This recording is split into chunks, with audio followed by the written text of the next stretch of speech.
بسم اللہ الرحمن الرحیم۔ شروع کرتی ہوں اللہ تعالیٰ کے نام سے جو بڑا مہربان نہایت رحم والا ہے۔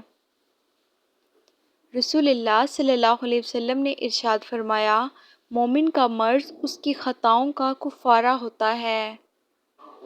حضرت عمر فاروق رضی اللہ تعالیٰ عنہ نے فرمایا، جس عالم کو دیکھو کہ وہ دنیا سے محبت رکھتا ہے تو دین کے معاملے میں اس پر اعتبار نہ کرو۔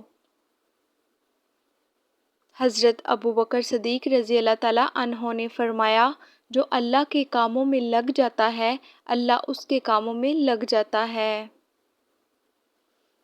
معاملات اللہ کے سپرد کرنا ہی بہتر ہوتا ہے، کیونکہ ہم خود بھی اپنے ساتھ اتنے مخلص نہیں ہوتے جتنا اللہ ہمارے ساتھ ہوتا ہے۔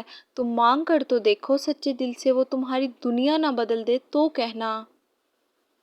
حضرت محمد صلی اللہ علیہ وسلم نے فرمایا، بیٹیاں گھر کا نور ہوتی ہیں، انہیں کبھی دکھ مت دو، دعائیں اللہ کو منا لیتی ہیں، وہ مان جائے گا، دعا کرنا مت چھوڑنا۔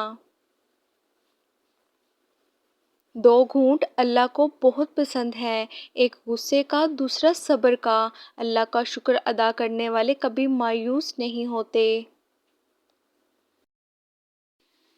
انسان اللہ کے سامنے گناہ کرنے سے نہیں ڈرتا، لیکن بندوں کے سامنے ان گناہوں کے آ جانے سے ضرور ڈرتا ہے، اور جب آپ کو اذان کا انتظار رہنے لگے تو سمجھ لیں کہ آپ کو اللہ سے محبت ہو گئی ہے۔ اللہ کو اوپر نہیں اپنے دل میں تلاش کرو، مشکل وقت میں دوست کی خاموشی دھوکہ دینے کے برابر ہے۔ کسی کے لیے ہر وقت حاضر رہو گے تو لوگ اچھا نہیں فالتو سمجھ لیتے ہیں۔ غصہ اور قانون بڑے سمجھدار ہیں، کمزور کو دبا دیتے ہیں اور طاقتور سے دب جاتے ہیں۔ رزق کی تنگی ہونے لگے تو بکری گھر لے آؤ، بے تحاشا دولت آئے گی۔